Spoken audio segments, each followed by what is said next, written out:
ನಾನು ಮಾಡಿಸಿರೋ ರೆಸಿಪಿ ಇದು ಕೈಮಾ ಮತ್ತೆ ಚಿಲ್ಲಿ ಚಿಕನ್ ಕಾಂಬಿನೇಷನ್ ಅಂತೂ ಸಖತ್ತಾಗೈತೆ. ನಮ್ಮ ಅಜ್ಜಿನೂ ಅಷ್ಟೇ ಸೂಪರ್ ಆಗೈತೆ ಮಾತ್ರ ಟೇಸ್ಟು ಅಂತ ಹೇಳಿದ್ರು. ಅದಕ್ಕೆ ನೀವು ಟ್ರೈ ಮಾಡಿ, ಒಂದ್ಸತಿ ಟ್ರೈ ಮಾಡಿಬಿಟ್ಟು ಕಮೆಂಟ್ ಮಾಡಿ ಹೆಂಗೈತೆ ಇದು ಅಂತ. ಮತ್ತೆ ಇದಕ್ಕೂ ಕೈಮುಗೂ ಕಾಂಬಿನೇಷನು ಸಖತ್ತಾಗಿರುತ್ತೆ. ಇವಾಗ ನಾನು ಕೈಮಾ ಉಂಡೆಗೆ ರೆಡಿ ಮಾಡ್ಕೊಳ್ತಾ ಇದ್ದೀನಿ. ಈರುಳ್ಳಿನ ಫ್ರೈ ಮಾಡ್ಕೊಂಡು ಹಾಕ್ಕೊಂಡಿದ್ದೀನಿ. ಅದಕ್ಕೆ ಸ್ವಲ್ಪ ಶುಂಠಿ ಪೀಸಸ್ನ ಸೇರಿಸ್ಕೊತಾ ಇದ್ದೀನಿ. ಕೈಮಾ ಉಂಡೆನ ಯಾವ ರೀತಿ ಮಾಡೋದು ಅಂತ ತಿಳಿಸ್ಕೊಡ್ತೀನಿ. ಯಾರು ಎಲ್ಲೂ ವಿಡಿಯೋ ಸ್ಕಿಪ್ ಮಾಡಿದಿರೋ ಕೊನೆವರೆಗೂ ವಿಡಿಯೋ ನೋಡಿ. ಹಾಗೆ ಹೊಸಬ್ರಾದ್ರೂ ವಿಡಿಯೋ ನೋಡ್ತಾ ಇದ್ದಾರೆ ಹಂಗೆ ಸಬ್ಸ್ಕ್ರೈಬ್ ಮಾಡ್ಕೊಂಡಿಲ್ಲ ಅಂದರೆ ಈಗಲೇ ಸಬ್ಸ್ಕ್ರೈಬ್ ಮಾಡ್ಕೊಳ್ಳಿ. ಜೊತೆಗೆ ಈರುಳ್ಳಿ, ಶುಂಠಿ, ಕೊತ್ತಂಬರಿ, ಪುದೀನ, ಬೆಳ್ಳುಳ್ಳಿ, ಜೊತೆಗೆ ಇನ್ನು ಏನೇನು ಹಾಕ್ಕೊಳ್ತೀನಿ ಅಂತ ನೀವೇ ನೋಡಿ. ಕಡಲೆ ಹಾಕ್ಕೊಳ್ತಾ ಇದ್ದೀನಿ. ಅಂದರೆ ನೋಡಿಕೊಂಡು ಇನ್ನೂ ಫುಲ್ಲು ಡೀಟೇಲ್ ವಿಡಿಯೋ ಬೇಕು ಅಂತಂದರೆ ಹಿಂದಿನ ವಿಡಿಯೋದಲ್ಲಿ ಹಾಕಿದ್ದೀನಿ ಕೈಮಾ ಉಂಡೆ ರೆಸಿಪಿ, ನೋಡಿ ನೀವು ಒಂದ್ಸಲ ಫುಲ್ ವಿಡಿಯೋ ನೋಡಿ. ನಾನು ಅರ್ಧ ಕೆಜಿ ಮೆಜರ್ಮೆಂಟ್ಗೆ ತೋರಿಸ್ತಾ ಇರೋದು. ನಾನು ಸ್ವಲ್ಪ ಅರಿಶಿನ ಪುಡಿ ಜೊತೆಗೆ ಮೆಣಸುಗಳನ್ನ ಹಾಕ್ಕೊಂಡು ಚೆನ್ನಾಗಿ ಉಪ್ಪು ಕೂಡ ಹಾಕ್ಕೊಳ್ಬೇಕು. ಯಾಕಂದರೆ ಕೈಮಾ ಉಂಡೆ ರುಬ್ಬೋದಕ್ಕೆ ಮಸಾಲೆ ನಾನು ಇದು ರೆಡಿ ಮಾಡ್ಕೊಳ್ತಾ ಇರೋದು. ಹಂಗಾಗಿ ಮಸಾಲ ಗ್ರೇವಿಗೆ ಬೇರೆ ಮಸಾಲೆ, ಇನ್ನೊಂದು ಮಸಾಲೆ ರೆಡಿ ಮಾಡ್ತೀನಿ. ಇದು ಕೈಮಾ ಉಂಡೆ ರುಬ್ಬೋದಕ್ಕೆ ಅಂತ ಮಸಾಲೆನ ನಾನು ರೆಡಿ ಮಾಡ್ಕೊಳ್ತಾ ಇರೋದು. ಸ್ವಲ್ಪ ಚಕ್ಕೆ ಲವಂಗನೂ ಕೂಡ ಹಾಕ್ಕೊಳ್ತಾ ಇದ್ದೀನಿ.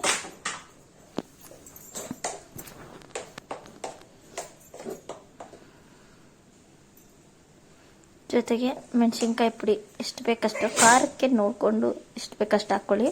ಜೊತೆಗೆ ಇದ್ರ ಖಾರಕ್ಕೆ ಏನಂದರೆ ಸ್ವಲ್ಪ ಖಾರದ ಪುಡಿ ಜೊತೆಗೆ ಮೆಣಸಿನ್ಕಾಯಿನೂ ಕೂಡ ಎರಡೂ ಕೂಡ ಹಾಕ್ಕೊಳ್ಬೋದು. ಬೇಕು ಅನ್ನೋರು ಹಿಂಗೆ ಹಾಕ್ಕೊಳ್ಳಿ, ಬೇಡ ಅನ್ನೋರು ಹಾಕ್ಕೊಳ್ಳಿ.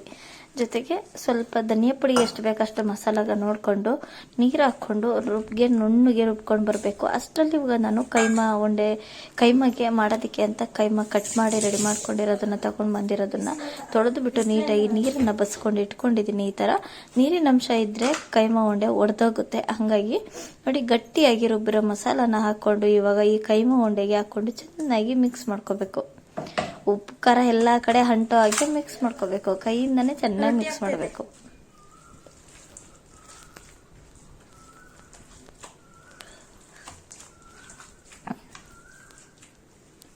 ನೀವೇ ಹೆಂಗಿರುತ್ತೆ ಅಂತ ನೀವೇ ಹೇಳ್ತೀರಾ. ಈ ಥರ ಚಿಕನ್ ಫ್ರೈ ಜೊತೆಗೆ ಚಿಲ್ಲಿ ಚಿಕನ್ ಫ್ರೈ ಮತ್ತು ಕೈಮಾ ಉಂಡೆ ಎಷ್ಟು ಚೆನ್ನಾಗಿತ್ತು ಅಂತ ನಿಮಗೆ ಗೊತ್ತಾಗುತ್ತೆ.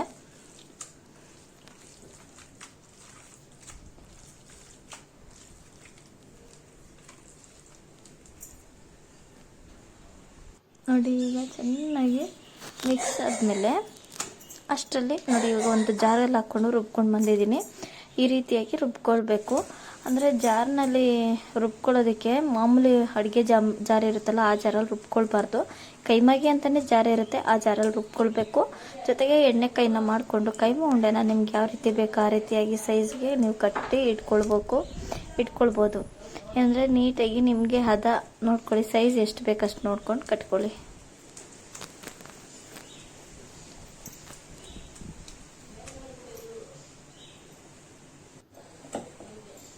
ಈಗ ಅದೇ ಕೈಮಾಗೆ ಮಸಾಲೆ ರುಬ್ಬಿದ್ನಲ್ಲ ಅದೇ ಜಾರಲ್ಲಿ ಹಾಕ್ಕೊಂಡು ಕೊತ್ತಂಬರಿ ಪುದೀನ ಹಾಕ್ಕೊಂಡು ಈರುಳ್ಳಿನ ಸಣ್ಣದಾಗಿರೋ ಈರುಳ್ಳಿ ಒಂದೆರಡು ಈರುಳ್ಳಿ ಬೇಕು. ಇದಕ್ಕೂ ಅಷ್ಟೇ ಕೈಮಾಗೂ ಅಷ್ಟೇ 2 ಈರುಳ್ಳಿ ಬೇಕು ಹುರ್ಕೊಳ್ಳೋದಕ್ಕೆ. ಅದಕ್ಕೂ 2 ಈರುಳ್ಳಿ, ಇದಕ್ಕೂ ಒಂದೆರಡು ಈರುಳ್ಳಿ ಬೇಕು. ಮೀಡಿಯಮ್ ಸೈಜಿಂದು. ದಪ್ಪದಾದರೆ ಒಂದೊಂದೇ ಈರುಳ್ಳಿ ಸಾಕು.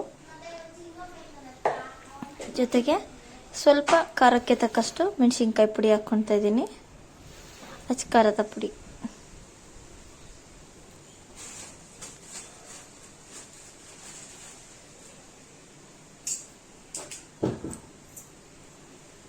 ಜೊತೆಗೆ ಚಕ್ಕೆ ಲವಂಗನ ಕೂಡ ಹಾಕ್ಕೊಂಡಿದ್ದೀನಿ. ಶುಂಠಿ, ಚಕ್ಕೆ, ಲವಂಗ, ಮೆಣಸು, ಧನಿಯಾ ಪುಡಿ, ಮೆಣಸಿನ್ಕಾಯಿ ಪುಡಿ ಇಷ್ಟನ್ನು ಕೂಡ ಹಾಕ್ಕೊಂಡು ಅರಿಶಿನ ಪುಡಿ ಎಲ್ಲ ಹಾಕ್ಕೊಂಡು ರುಬ್ಕೊಂಬರ್ಬೇಕು.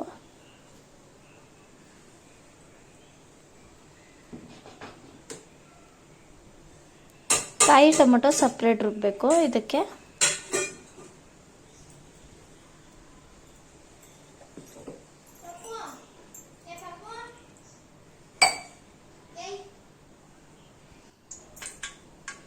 ಇವಾಗ ನೋಡಿ ಗ್ರೇವಿಗೆ ಅಂತ ಹೇಳಿ ಮಸಾಲ ರುಬ್ಕೊಂಡು ಬರೋ ಅಷ್ಟರಲ್ಲಿ ಎಣ್ಣೆ ಇಟ್ಕೊಂಡಿದ್ದೆ. ಎಣ್ಣೆ ಕಾದ್ಮೇಲೆ ಈ ಮಸಾಲಾನ ಹಾಕ್ಕೊಳ್ತಾ ಇದ್ದೀನಿ. ಜೊತೆ ಕಾಯಿ ಟೊಮೊಟೊನೂ ಕೂಡ ರುಬ್ಬಿ ಸೇರಿಸ್ಕೊಂಡಿದ್ದೀನಿ. ಒಂದೇ ಒಂದು ಸಿಕ್ಕದೊಂದು ಕಾಯಿ, ಒಂದು ಸ್ವಲ್ಪ ಒಂದು ಸ್ವಲ್ಪ ಚಿಕ್ಕ ಹೋಳು ಅಷ್ಟಾದರೆ, ಕಾಯಿ ಒಂದು ಚಿಕ್ಕದೊಂದು ಟೊಮೊಟೊ ಆದರೆ ಸಾಕು. ರುಚಿಗೆ ತಕ್ಕಷ್ಟು ಉಪ್ಪು ಹಾಕ್ಕೊಂಡು ಜೊತೆಗೆ ಚೆನ್ನಾಗಿ ಕುದಿಯೋದಕ್ಕೆ ಬಿಡಬೇಕು. ಕುದಿಯೋ ಅಷ್ಟರಲ್ಲಿ ನಾವು ಕೈಮಾ ಉಂಡೆನ ರೆಡಿ ಮಾಡ್ಕೊಂಡು ಬರಬೇಕು.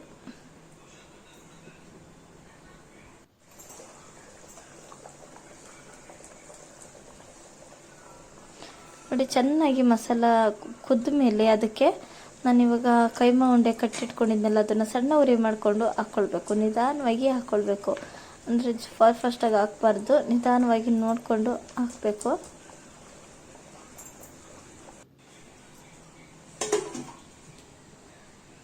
ಹಿಂಗೆ ಹಾಕಿದ್ಮೇಲೆ ಸಣ್ಣ ಮಾಡಿ ತಟ್ಟೆ ಮುಚ್ಚಿ ಇಟ್ಬಿಡ್ಬೇಕು. ಸಣ್ಣ ಉರಿನಲ್ಲೇ ಬೇಯ್ಕೊಳ್ಬೇಕು ಅದು. ಅಷ್ಟರಲ್ಲಿ ಇವಾಗ ನಾನು ಚಿಕನ್ಗೆ ಒಂದು ಚಿಲ್ಲಿ ಚಿಕನ್ ಮಾಡೋದಕ್ಕೆ ಅಂತ ಒಂದು ಪಾತ್ರೆ ಇಟ್ಕೊಂಡಿದ್ದೀನಿ. ಅದಕ್ಕೆ ಎಣ್ಣೆ ಹಾಕ್ಕೊಂಡು ಇಟ್ಕೊಂಡಿದ್ದೀನಿ. ಎಣ್ಣೆ ಚೆನ್ನಾಗಿ ಕಾಯಿಸ್ಕೊಳ್ಬೇಕು. ಅಷ್ಟರಲ್ಲಿ ನೋಡಿ ಕೈಮಾ ಉಂಡೆನೂ ಕೂಡ ರೆಡಿ ಆಗ್ತಾ ಇದೆ. ಯಾವ ಥರ ಬಂದಿದೆ ಅಂತ ನೋಡಿ. ಕೈಮಾ ಉಂಡೆ ಹೆಂಗಿದೆ ಅಂತ ನೀವು ಒಂದ್ಸಲ ನೋಡಿ. ತುಂಬ ಟೇಸ್ಟ್ ಅಂತೂ ಸಖತ್ತಾಗಿರುತ್ತೆ. ಟೇಸ್ಟ್ ಮಾತ್ರ ಚೆನ್ನಾಗಿರುತ್ತೆ. ನಾನು ಮಾಡ್ತಾ ಇದ್ದೀನಲ್ಲ ಅದೇ ಮೆಜರ್ಮೆಂಟಲ್ಲಿ ಅದೇ ಥರ ನೀವು ಕೂಡ ಮಾಡಿಕೊಂಡ್ರೆ ತುಂಬ ರುಚಿಯಾಗಿರುವಂಥ ಕೈಮಾ ಜೊತೆ ಚಿಲ್ಲಿ ಚಿಕನ್ನ ತಿನ್ಬೋದು. ನೋಡಿ, ಚಿಲ್ಲಿ ಚಿಕನ್ಗೆ ಹಸಿಮೆಣ್ಸಿನ್ಕಾಯಿನ ಒಂದು 10 ಹಸಿಮೆಣ್ಸಿನ್ಕಾಯಿನ ತೊಗೊಂಡು ಕುಟ್ಟಿ ತೊಗೊಂಡಿದ್ದೀನಿ, ಹಾಕ್ಕೊಳ್ತಾ ಇದ್ದೀನಿ. ಈಗ ಹಾಕ್ಕೊಂಡ್ಮೇಲೆ ಚೆನ್ನಾಗಿ ಫ್ರೈ ಮಾಡ್ಕೊಳ್ಬೇಕು ಮೆಣಸಿನ್ಕಾಯಿನ.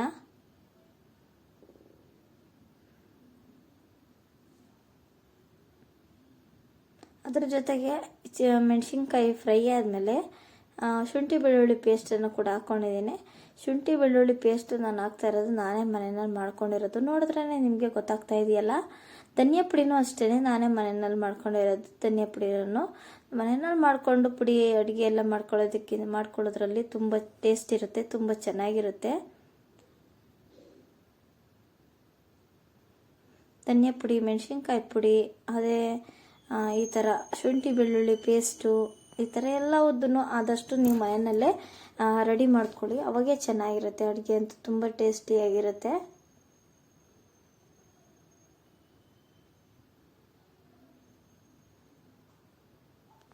ಈಗ ಇದಕ್ಕೆ ನಾನು ಚಿಕನ್ನ ಹಾಕ್ಕೊಳ್ತಾ ಇದ್ದೀನಿ. 1 kg ಚಿಕನ್ ಹೇಳಿದ್ನಲ್ವಾ, 1 kg ಚಿಕನ್ನ ತೊಳೆದಿಟ್ಟಿರೋ ಚಿಕನ್ನ ಸೇರಿಸ್ಕೊಂಡು ಚೆನ್ನಾಗಿ ನೀರಿನ ಅಂಶ ಇಲ್ದಿರ ನೀಟಾಗಿ ಸೇರಿಸ್ಕೊಳ್ಬೇಕು.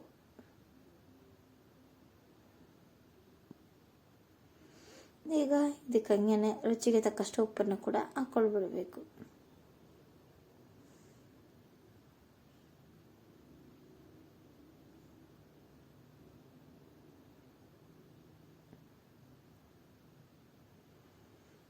ಇವಾಗ ಚೆನ್ನಾಗಿ ಉಪ್ಪೆಲ್ಲ ಹಾಕಿದ್ಮೇಲೆ ಚೆನ್ನಾಗಿ ಮಿಕ್ಸ್ ಮಾಡ್ಕೊಳ್ಬೇಕು. ನೋಡಿ, ಈ ಥರ ನೀರು ಕೂಡ ಬಿಟ್ಕೊಂಡೈತೆ. ಇನ್ನೂ ಸ್ವಲ್ಪ ಚೆನ್ನಾಗಿ ಬೇಯಿಸ್ಕೊಳ್ಬೇಕು.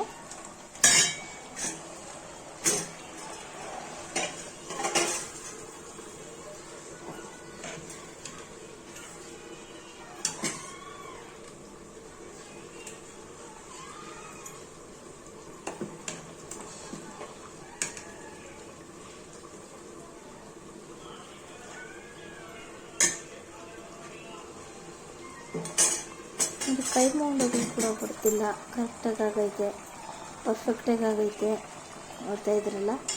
ಈಗ ಚಿಲ್ಲಿ ಚಿಕನ್ಗೆ ಏನೇನು ಹಾಕಬೇಕು ಅಂತ ತೋರಿಸ್ತೀನಿ, ಹಂಗೆ ನೋಡ್ತಾ ಇರಿ. ತುಂಬಾ ಕಡಿಮೆ ಇಂಗ್ರೀಡಿಯೆಂಟ್ಸು, ಹಾಕಬೇಕಾಗಿರೋದೇ 2 ಅಷ್ಟೇ. ಇದು ಕಾರ್ನ್ಫ್ಲೋರ್ನ ಕಲಸಿ ಇಟ್ಕೊಂಡಿದ್ದು, ಮಿಕ್ಸ್ ಮಾಡಿ ಇಟ್ಕೊಂಡಿದ್ದೆ. ಒಂದು ಸ್ವಲ್ಪ ನೀರು ಹಾಕ್ಕೊಂಡು ಕಾರ್ನ್ಫ್ಲೋರ್ 1.5-2 ಸ್ಪೂನು,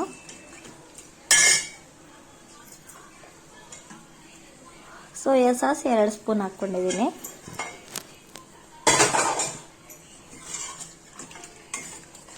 ಇದಿಷ್ಟನ್ನು ಹಾಕ್ಕೊಂಡು ಚೆನ್ನಾಗಿ ಮಿಕ್ಸ್ ಮಾಡಿಕೊಂಡು ಸಣ್ಣ ಮಾಡಿ ಮುಚ್ಚಿಟ್ಬಿಡ್ಬೇಕು. ಅಲ್ಲಿಗೆ ಚಿಕನ್ನು ಏನು ಗೊತ್ತಾ, ಸೋಯಾ ಸಾಸ್ ಎಲ್ಲ ಹಾಕಬೇಕು ಅಂದರೆ 3/4% ಚಿಕನ್ ಬೆಂದ್ಮೇಲೆ ಹಾಕಬೇಕು. ಸ್ಟಾರ್ಟಿಂಗ್ಗೆ ಹಾಕಬಾರ್ದು, ಕೊನೆಗೆ ಲಾಸ್ಟ್ಗೂ ಕೂಡ ಹಾಕಬಾರ್ದು. ಯಾಕಂತಂದರೆ ಅದು ಸ್ವಲ್ಪ ನಮಗೆ ಬೇಯಿಸ್ಬೇಕಲ್ಲ, ಹಂಗಾಗಿ ಲಾಸ್ಟ್ಗೆ ಹಾಕಬಾರ್ದು. ಮಧ್ಯ ಅಂದರೆ 3/4% ಚಿಕನ್ ಬೆಂದಾಗ ಹಾಕಬೇಕು. ನೋಡ್ತಾ ಇದ್ದೀರಲ್ಲ ಚಿಲ್ಲಿ ಚಿಕನ್ ಎಷ್ಟು ಚೆನ್ನಾಗೈತೆ ಅಂದರೆ ಅಷ್ಟು ಚೆನ್ನಾಗೈತೆ. ಅಂದರೆ ನೀವಂತೂ ತುಂಬ ಇಷ್ಟಪಟ್ಟು ತಿಂತೀರಾ. ನೀವೇ ಆಗಿರ್ಬೋದು, ದೊಡ್ಡವರಿಂದ ಮಕ್ಕಳಿಂದ ದೊಡ್ಡವ್ರಿಗೂ ಕೂಡ ಇಷ್ಟಪಟ್ಟು ತಿನ್ನೋವಂಥ ರೆಸಿಪಿನೇ ಇದು. ತುಂಬ ಚೆನ್ನಾಗಿರುತ್ತೆ. ತುಂಬ ಸಿಂಪಲ್ಲಾಗಿ ಮಾಡ್ಕೊಳ್ಬೋದು. ಈ ಥರ ಚಿಲ್ಲಿ ಚಿಕನ್ ಮಾತ್ರ ತುಂಬ ಸಿಂಪಲ್ಲು.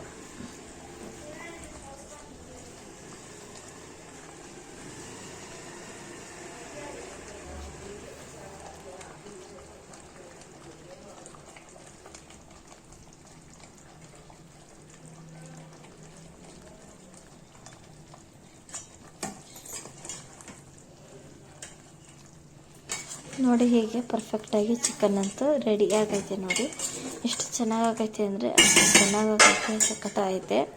ನೋಡಿ ಇವಾಗ ಕೈಮಾ ಚಿಕನ್ ಈ ರೀತಿ ಆಗೈತೆ. ಕೈಮಾ ಯಾವ ರೀತಿ ಆಗೈತೆ ಅಂತ ನೋಡೋಣ ಒಂದ್ಸಲ.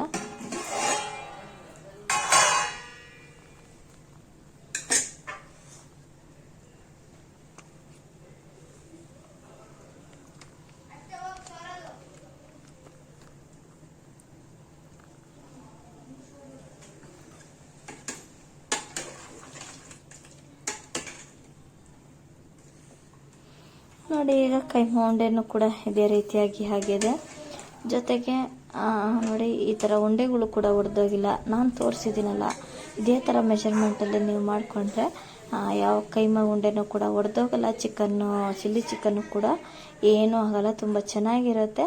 ಜೊತೆಗೆ ನೀವು ಗ್ರೇವಿಗೆ ತೀರಾ ಗಟ್ಟಿನೂ ಬೇಡ, ತೀರಾ ಜಾಸ್ತಿ ತೆಳುವಾಗಿರಬೇಕು ಅನ್ನೋರು ತೆಳುವಾಗೆ ಮಾಡ್ಕೊಳ್ಬೋದು. ಇದು ನಾನು ಮಾಡಿರೋದು ಮುದ್ದೆ, ಅನ್ನ, ಚಪಾತಿಗೂ ಕೂಡ ಇಲ್ಲ ಮೂರಕ್ಕೂ ಕೂಡ ಆಗೋ ರೀತಿ ಮಾಡಿದ್ದೀನಿ. ತೆಳ್ಳಗೇನು ಮಾಡೋಕ್ಕೋಗಿಲ್ಲ.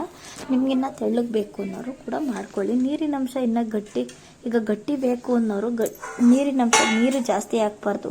ಯಾಕಂದರೆ ಕೈಮಾ ಬೇಯವಾಗಿ ನೀರು ಬಿಟ್ಕೊಂಡ್ಬಿಡುತ್ತೆ. ಹಂಗಾಗಿ ನೋಡಿಕೊಂಡು ನೀರು ಹಾಕ್ಕೊಳ್ಬೇಕು.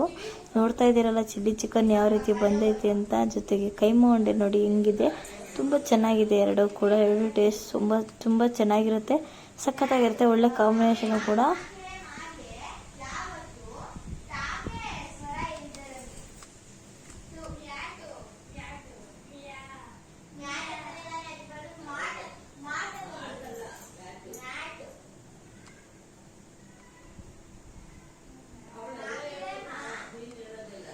ನೋಡ್ತಾ ಇದ್ದೀರಲ್ಲ ಯಾವ ರೀತಿ ಬಂದೈತೆ ಅಂದರೆ ನೋಡ್ತಾ ಇದ್ರೇ ತಿನ್ನಬೇಕು ಅನ್ನಿಸ್ತೈತೆ, ಅಷ್ಟು ಚೆನ್ನಾಗೈತೆ. ಕೈಮಾ ಜೊತೆಗೆ ಚಿಲ್ಲಿ ಚಿಕನ್ ರೆಡಿ ಆಯಿತು ಕೊನೆಗೂ. ನೋಡಿ ಯಾವ ರೀತಿ ಇದೆ ಅಂತ. ನೀವೇನು ನೋಡ್ತಾ ಇದ್ರಲ್ಲ ಎಷ್ಟು ಚೆನ್ನಾಗಿ ಬಂದೈತೆ ಚಿಲ್ಲಿ ಚಿಕನ್ನು ಜೊತೆ ಕೈಮಾ ಉಂಡೆ. ನೋಡಿ ಹೆಂಗಿದೆ ಅಂತಂದರೆ ಅಷ್ಟು ಚೆನ್ನಾಗಿದೆ.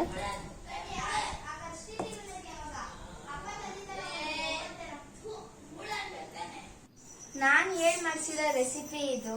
ಕೈಮಾ ಮತ್ತೆ ಚಿಲ್ಲಿ ಚಿಕನ್ ಕಾಂಬಿನೇಷನ್ ಅಂತೂ ಸಖತ್ತಾಗೈತೆ. ನಮ್ಮ ಅಜ್ಜಿನೂ ಅಷ್ಟೇ ಸೂಪರ್ ಆಗೈತೆ ಮಾತ್ರ ಟೇಸ್ಟು ಅಂತ ಹೇಳಿದ್ರು. ಅದಕ್ಕೆ ನೀವು ಟ್ರೈ ಮಾಡಿ, ಒಂದ್ಸತಿ ಟ್ರೈ ಮಾಡಿಬಿಟ್ಟು ಕಮೆಂಟ್ ಮಾಡಿ ಹೆಂಗೈತೆ ಇದು ಅಂತ. ಮತ್ತೆ ಇದಕ್ಕೂ ಕೈಮುಗೂ ಕಾಂಬಿನೇಷನು ಸಖತ್ತಾಗಿರುತ್ತೆ.